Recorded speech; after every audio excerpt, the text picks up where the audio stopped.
ఇది ఒక్క విశాఖపట్నం ఒకటే మీరు చెప్తే నమ్మరు. లీగు 40 సంవత్సరాలు కంటిన్యూస్గా ఆడింది, ఇంకెక్కడా లేదు. విశాఖపట్నంలో రహీం లీగ్ ఉంది, రహీం లీగ్ కంటిన్యూ చేయలేదు, ఎక్కడ కంటిన్యూ చేయలేదు.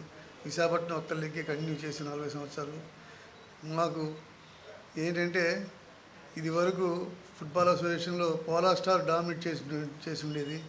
ఇప్పుడు పోలా స్టార్ లేని మూలాన్ని పోలా స్టార్ వాళ్ళు విడిపోయి ఇంకొక అసోసియేషన్ పెడతాం తయారు చేశారు. కానీ స్టేట్ రికగ్నిషన్ మాత్రం మా కొసరాజు గారు హెడ్ చేస్తున్న అసోసియేషన్కి రికగ్నిషన్ ఇచ్చారు. నేను కూడా వాళ్ళు కండక్ట్ చేసిన టోర్నమెంట్లోకి నేను వెళ్ళకూడదు. నేను రిక్వెస్ట్ చేశాను, ఎందుకు మీరు ఇలా టోర్నమెంట్ కండక్ట్ చేస్తున్నారు, మీ ప్లేయర్స్కి రికగ్నిషన్ లేదు, వాళ్ళ టోర్నమెంట్లో ఆడితే ప్లేయర్కి రికగ్నిషన్ లేదు, వాళ్ళు స్టేట్కి సెలెక్ట్ అవ్వరు, మీ ప్లేయర్స్ యొక్క జీవితాలు పాడు చేస్తున్నారు, మీరు వచ్చి కలవండి అని చెప్పి నేను రిక్వెస్ట్ చేశాను. వాళ్ళలో కొంతమంది పాజిటివ్గా రెస్పాండ్ చేశారు, కొంతమంది మాత్రం ఇంకా మూర్ఖత్వంగా అలాగే ఉన్నారు. మరి దీన్ని త్వరలో 2 కలపాలని ఆలోచిస్తున్నాను.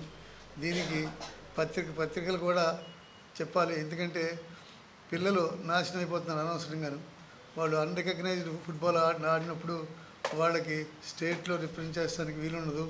స్టేట్కి వాళ్ళకి ఆదరేషన్ లెటర్ ఎవరిస్తారు, అతనికి స్టేట్కి వెళ్తానికి మేమే ఇవ్వాలి కాబట్టి మేము ఇవ్వలేం. కాబట్టి వాళ్ళు రికగ్నిషన్ లేదు కాబట్టి వాళ్ళు సెలెక్ట్ అవ్వరు.